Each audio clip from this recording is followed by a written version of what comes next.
आप सैयद उस्मान है, हज़रत सैयद अली मीरा दातार साहब के मामू साहब है। उनका नाम सैयद उस्मान है, उनका लक़ब है सब्ज़ बुरहान।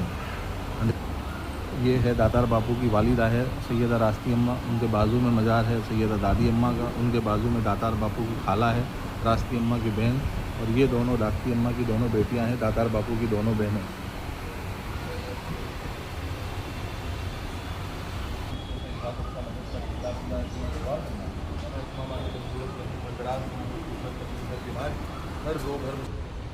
અમદાવાદ શહેર ઉસ્માનપુરા વિસ્તાર